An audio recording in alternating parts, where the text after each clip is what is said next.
Okay children, now let us learn about the quantitative methods of demand forecasting.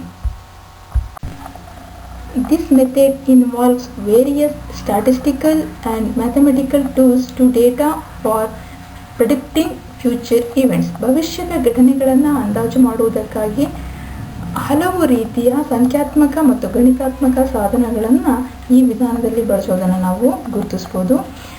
These methods are also called microeconomic methods. ಸೂಕ್ಷ್ಮ ಅರ್ಥಶಾಸ್ತ್ರದ ವಿಧಾನಗಳು ಅಂತಲೂ ಸಹ ಇದನ್ನು ಗುರುತಿಸಲಾಗುತ್ತೆ.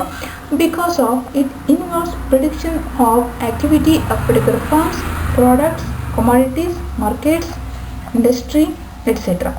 So ಈ ಒಂದು ವಿಧಾನವು ಒಂದು ಪರ್ಟಿಕ್ಯುಲರ್ ಚಲಕಕ್ಕೆ ಸಂಬಂಧಪಟ್ಟಂತೆ ನಿರ್ದಿಷ್ಟ ಚಲಕಕ್ಕೆ ಸಂಬಂಧಪಟ್ಟಂತೆ ಬೇಡಿಕೆಯ ಅಂದಾಜು ಮಾಡೋದ್ರಿಂದ ಇದನ್ನು ನಾವು ಸೂಕ್ಷ್ಮ ಅರ್ಥಶಾಸ್ತ್ರದ ವಿಧಾನ ಎಂಬುದಾಗಿ ಗುರುತಿಸ್ತೇವೆ. ಇದು ಹೆಚ್ಚು ನಂಬಿಕೆಗೆ ಅರ್ಹವಾದಂತಹ ಒಂದು ಟೆಕ್ನಿಕ್ಸ್ ಅಂತೇಳಿ ನಾವು ಹೇಳ್ತೀವಿ. ಮೇನ್ಲಿ ಇಲ್ಲಿ ಸ್ಟ್ಯಾಟಿಸ್ಟಿಕಲ್ ಮೆಥಡ್ಸ್ಗಳನ್ನು ಕಾಣ್ತೇವೆ. ಸ್ಟ್ಯಾಟಿಸ್ಟಿಕಲ್ ಮೆಥಡ್ಸ್ಗಳಲ್ಲಿ ಟ್ರೆಂಡ್ ಪ್ರೊಜೆಕ್ಷನ್, ಎಕನಾಮೆಟ್ರಿಕ್ ಮೆಥಡ್ಸ್, ಬಾರೋಮೆಟ್ರಿಕ್ ಮೆಥಡ್ಸನ್ನು ನೋಡ್ತೇವೆ. ಟ್ರೆಂಡ್ ಪ್ರೊಜೆಕ್ಷನ್ ಅನ್ನೋದು ಟೈಮ್ ಸೀರೀಸ್ ಅನಾಲಿಸಿಸ್ನಲ್ಲಿ ಕಂಡುಬರುವಂಥದ್ದು. ಹಾಗೆ ಅಂಡರ್ ಎಕನಾಮೆಟ್ರಿಕ್ ಮೆಥಡ್ ರಿಗ್ರೆಷನ್ ಅನಾಲಿಸಿಸ್ ಮತ್ತು ಸೈಮಲ್ಟೇನಿಯಸ್ ಈಕ್ವೇಷನ್ಸನ್ನು ನೋಡ್ತೇವೆ. ಹಾಗೆ ಔಟ್ಪುಟ್ ಅನಾಲಿಸಿಸನ್ನು ಸಹ ಇಲ್ಲಿ ನಾವು ಗುರುತಿಸ್ಬೋದು. ಮೊದಲನೇದಾಗಿ ನಾವು ಟ್ರೆಂಡ್ ಪ್ರೊಜೆಕ್ಷನ್ ಮೆಥಡನ್ನು ನೋಡೋಣ. ಈ ಮೆಥಡನ್ನು ಯಾವಾಗ ಡಿಮ್ಯಾಂಡ್ ಎಸ್ಟಿಮೇಟನ್ನು ಡೀಟೇಲ್ ಆಗಿ ನಾವು ಸ್ಟಡಿ ಮಾಡಬೇಕಾಗಿರುತ್ತೋ ಆ ಸಂದರ್ಭದಲ್ಲಿ ಈ ವಿಧಾನವನ್ನು ಹೆಚ್ಚು ಬಳಸಲಾಗುತ್ತೆ. Here time plays an important role. ಇಲ್ಲಿ ಸಮಯವು ಒಂದು ಪ್ರಮುಖ ಚಲಕ ಆಗಿರುತ್ತೆ. ಈ ವಿಧಾನದಲ್ಲಿ ಹಿಸ್ಟಾರಿಕಲ್ ಆ್ಯಂಡ್ ಕ್ರಾಸ್ ಸೆಕ್ಷನಲ್ ಡೇಟಾವನ್ನು ಹೆಚ್ಚು ಬಳಸಲಾಗುತ್ತೆ. ಐತಿಹಾಸಿಕವಾದಂತಹ ದತ್ತಾಂಶಗಳು ಹಾಗೆಯೇ ಕ್ರಾಸ್ ಸೆಕ್ಷನಲ್ ಡೇಟಾವನ್ನು ಡಿಮ್ಯಾಂಡ್ ಎಸ್ಟಿಮೇಟ್ಗಾಗಿ ಬಳಸಲಾಗುತ್ತೆ. It assumes that whatever has been the pattern of demand in the past will continue to future as well. ಅಂದರೆ ಭೂತದಲ್ಲಿ ಅಂದರೆ ಈ ಹಿಂದೆ ಇದ್ದಂತಹ ಬೇಡಿಕೆಯ ಮಾದರಿಯನ್ನೇ ಭವಿಷ್ಯದಲ್ಲಿಯೂ ಮುಂದುವರಿಸ್ಕೊಂಡ್ರೆ ಅದು ಹೆಚ್ಚಿನ ಲಾಭವನ್ನು ತರಬಹುದು ಅನ್ನುವಂತಹ ಒಂದು ಕಲ್ಪನೆಯನ್ನು ಈ ವಿಧಾನ ಆಧರಿಸಿದೆ. ಈ ವಿಧಾನದಲ್ಲಿ ದತ್ತಾಂಶಗಳನ್ನು ಕ್ರೊನಾಲಜಿಕಲಿ ಅಂದರೆ ಕ್ರಮಾನುಗತವಾಗಿ ಜೋಡಿಸಲಾಗುತ್ತೆ. ಇದು ಸಮಯ ಶ್ರೇಣಿಯನ್ನು ಅಥವಾ ಕಾಲ ಶ್ರೇಣಿಯ ಒಂದು ದತ್ತಾಂಶಗಳ ಮಾದರಿ ಆಗಿರುತ್ತೆ. ಇಲ್ಲಿ ಸಮಯ ಶ್ರೇಣಿಯು ಒಂದು ನಿರ್ದಿಷ್ಟ ಸರಕಿನ ಹಿಂದಿನ ಅವಧಿಯ ಬೇಡಿಕೆಯ ಮಾದರಿಯನ್ನು ಪ್ರತಿನಿಧಿಸುತ್ತೆ. ಇದನ್ನು ಬಳಸಿಕೊಂಡು ಆ ಒಂದು ನಿರ್ದಿಷ್ಟ ಸರಕಿನ ಅಥವಾ ಉತ್ಪನ್ನದ ಬೇಡಿಕೆಯ ಪ್ರವೃತ್ತಿಯನ್ನು ಯೋಜಿಸುವುದಕ್ಕಾಗಿ ಟೈಮ್ ಸೀರೀಸನ್ನು ಬಳಸಲಾಗುತ್ತೆ. ಇದನ್ನು ಮಾಡುವುದಕ್ಕೆ ಎರಡು ರೀತಿಯ ವಿಧಾನಗಳಿದೆ. There are two methods. One is graphical method and another one is least square method. Graphical method ಮತ್ತು ಲೀಸ್ಟ್ ಸ್ಕ್ವೇರ್ ಮೆಥಡ್ ಎರಡನ್ನೂ ಸಹ ನಾವು ಮುಂದೆ ತಿಳಿಯೋಣ. ಗ್ರಾಫಿಕಲ್ ಮೆಥಡ್ನಲ್ಲಿ ಪ್ರವೃತ್ತಿ ರೇಖೆಯ ಒಂದು ಫಿಟೆಡ್ ಲೈನನ್ನು ಆ ಸರಣಿಯ ಮೂಲಕ ಪಡೆಯಲಾಗುತ್ತೆ. ಫಿಟೆಡ್ ಮೀನ್ಸ್ ಸರಳ ಪ್ರವೃತ್ತಿ ರೇಖೆಯನ್ನು ಇಲ್ಲಿ ನಾವು ಪಡೆಯೋದನ್ನು ನಾವು ಗುರುತಿಸ್ಬೋದು. ಅಂದರೆ ಇದು ಸಾಮಾನ್ಯವಾಗಿ ಲೀನಿಯರ್ ಸರಳ ರೇಖಾತ್ಮಕವಾಗಿರುವಂತಹ ಒಂದು ಪ್ರವೃತ್ತಿ ರೇಖೆಯನ್ನು ಪಡೆಯಲಾಗುತ್ತೆ. ಇಲ್ಲಿ OX ಆಕ್ಸಿಸಲ್ಲಿ ಸಮಯವನ್ನು ಹಾಗೆ OY ಆಕ್ಸಿಸಲ್ಲಿ ಚಲಕದ ದತ್ತಾಂಶಗಳನ್ನು ನಮೂದಿಸಿ ಅದರ ಮೂಲಕ ನಾವು ಒಂದು ಲೈನ್ ಆಫ್ ಬೆಸ್ಟ್ ಫಿಟ್ ಅನ್ನುವಂಥದ್ದನ್ನು ಪಡೆಯಲಾಗುತ್ತೆ. ಇಲ್ಲಿ ಮುಕ್ತ ಹಸ್ತ ರೇಖಾ ವಿಧಾನವನ್ನು ಬಳಸುವ ಮೂಲಕ ಒಂದು ಸಮಯ ಶ್ರೇಣಿಯನ್ನು ಬಳಸಿ ಬೇಡಿಕೆಯ ಅಂದಾಜಿನ ಒಂದು ಟ್ರೆಂಡ್ ಪ್ರೊಜೆಕ್ಷನನ್ನು ಮಾಡಲಾಗುತ್ತೆ. ಈ ರೀತಿಯಲ್ಲಿ ಡಿಮ್ಯಾಂಡ್ ಎಸ್ಟಿಮೇಷನನ್ನು ಮಾಡಿಕೊಳ್ಳಲಾಗುತ್ತೆ. ಈ ರೇಖಾಚಿತ್ರವನ್ನು ಗಮನಿಸಿದರೆ ನಿಮಗೆ ಗ್ರಾಫಿಕಲ್ ಮೆಥಡ್ನಲ್ಲಿ ಹೇಗೆ ಡಿಮ್ಯಾಂಡ್ ಎಸ್ಟಿಮೇಷನನ್ನು ಅಥವಾ ಡಿಮ್ಯಾಂಡ್ ಹೇಗೆ ಪ್ರೊಜೆಕ್ಟ್ ಮಾಡ್ಕೋಬೋದು ಅನ್ನೋದು ಅರ್ಥವಾಗುತ್ತೆ. ಇಲ್ಲಿ ನಾವು ನೋಡ್ತಾ ಇದ್ದೇವೆ. ಇಲ್ಲಿ ವೈ ಆ್ಯಕ್ಸಿಸಲ್ಲಿ ಸೇಲ್ಸನ್ನು ಅಂತ ಹೇಳಿದ್ರೆ ವಿವಿಧ ವಲಯಗಳಲ್ಲಿ ಆಗಿರುವಂತಹ ಒಂದು ಮಾರಾಟದ ಪ್ರಕ್ರಿಯೆಯನ್ನು ಗುರುತಿಸ್ಬೋದಾಗಿದೆ, ಮೌಲ್ಯಗಳನ್ನು. ಹಾಗೆಯೇ OX ಆ್ಯಕ್ಸಿಸಲ್ಲಿ ಇಲ್ಲಿ ಮೌಲ್ಯಗಳನ್ನು ಸಮಯವನ್ನು ಅಂದಾಜು ಮಾಡಲಾಗ್ತದೆ, ಅಂದರೆ ವರ್ಷಗಳಲ್ಲಿ. ಅದೇ ರೀತಿಯಲ್ಲಿ ಈ ಮೌಲ್ಯಗಳು 1 ರಿಂದ 12 ಅಂಶಗಳನ್ನು ಇಲ್ಲಿ ತೆಗೆದುಕೊಳ್ಳಲಾಗಿದೆ.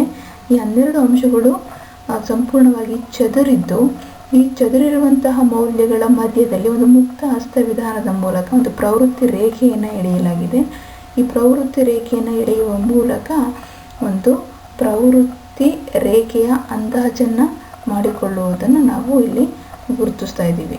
ಇಲ್ಲಿ ಈ ಒಂದು ಮೌಲ್ಯಗಳನ್ನು ಎರಡೂ ಭಾಗದಲ್ಲಿ ಸಮಭಾಗವಾಗಿ ವಿಂಗಡಿಸಿಕೊಂಡು ಒಂದು ಮುಕ್ತ ಹಸ್ತ ರೇಖೆಯನ್ನು ದಾಖಲಿಸಲಾಗಿದೆ. ಎರಡನೆಯ ವಿಧಾನ ಕನಿಷ್ಠ ವರ್ಗಮೂಲ ವಿಧಾನ, least square method. It's a mathematical procedure for fitting a line. ಒಂದು ಸರಳ ರೇಖೆಯನ್ನು ಅಳವಡಿಸುವುದಕ್ಕೆ ಬಳಸುವಂತಹ ಒಂದು ಗಣಿತಾತ್ಮಕ ವಿಧಾನ ಇದಾಗಿದೆ. ಇದರಲ್ಲಿ ಅವಲೋಕಿಸಿದ ಮತ್ತು ಲೆಕ್ಕ ಹಾಕಿದ ಮೌಲ್ಯಗಳ ನಡುವಿನ ವ್ಯತ್ಯಾಸ, ಈ ನಡುವಿನ ವ್ಯತ್ಯಾಸದ ವರ್ಗಮೂಲ ಮೊತ್ತ ಆದಷ್ಟು ಕನಿಷ್ಠ ಮಟ್ಟದಲ್ಲಿರುವ ಹಂತದಲ್ಲಿ ಒಂದು ಸರಳ ಪ್ರವೃತ್ತಿ ರೇಖೆಯನ್ನು ಅಳವಡಿಸುವ ಪ್ರಕ್ರಿಯೆಯನ್ನು ನಾವಿಲ್ಲಿ ಕಾಣಬಹುದು. ಇದು ಹೆಚ್ಚು ಬಳಕೆಯಲ್ಲಿರುವಂತಹ ಟೈಮ್ ಸೀರೀಸ್ ಅನಾಲಿಸಿಸಲ್ಲಿ ಹೆಚ್ಚು ಬಳಕೆಯಲ್ಲಿರುವಂತಹ ಒಂದು ಪ್ರವೃತ್ತಿ ರೇಖೆಯನ್ನು ಅಳವಡಿಸುವ ವಿಧಾನ ಇದಾಗಿದೆ. ಇದನ್ನು ನಾವು ಈ ಕೆಳಗಿನ ಈಕ್ವೇಷನ್ ರಿಪ್ರೆಸೆಂಟ್ ಮಾಡ್ಬೋದು. y = a + bx. ಇಲ್ಲಿ y ಅನ್ನುವಂಥದ್ದು ಡಿಮ್ಯಾಂಡನ್ನು, ಬೇಡಿಕೆಯನ್ನು, x ಅನ್ನುವಂಥದ್ದು ಟೈಮ್ ಪೀರಿಯಡನ್ನು ರಿಪ್ರೆಸೆಂಟ್ ಮಾಡ್ತಾ ಇದೆ. ಅಂತ ಹೇಳಿದ್ರೆ ವಿವಿಧ ಸಮಯಗಳಲ್ಲಿ ನಿರ್ದಿಷ್ಟ ಉತ್ಪನ್ನದ ಬೇಡಿಕೆ ಏನಿರುತ್ತೆ ಅನ್ನುವಂಥದ್ದನ್ನು ಪ್ರೊಜೆಕ್ಟ್ ಮಾಡ್ತಿರುವಂಥದ್ದು. ಹಾಗಾಗಿ ಇಲ್ಲಿ a and b ಅನ್ನುವಂತಹ ವೇರಿಯಬಲ್ಸ್ಗಳು ಕಾನ್ಸ್ಟೆಂಟ್ ಆಗುತ್ತೆ, ಸ್ಥಿರಾಂಕಗಳು ಅಂತೇಳಿ ಗುರುತಿಸಲಾಗುತ್ತೆ. ಇಲ್ಲಿ ಎಕ್ಸ್ನ ಯಾವುದೇ ವ್ಯಾಲ್ಯೂಗೆ ಸಂಬಂಧಪಟ್ಟಾಗಿ y ವ್ಯಾಲ್ಯೂವನ್ನು ಕ್ಯಾಲ್ಕುಲೇಟ್ ಮಾಡಬೇಕು ಅಂದರೆ ನಮಗೆ a ಮತ್ತು b ಮೌಲ್ಯಗಳು ಗೊತ್ತಿರಬೇಕಾಗುತ್ತೆ.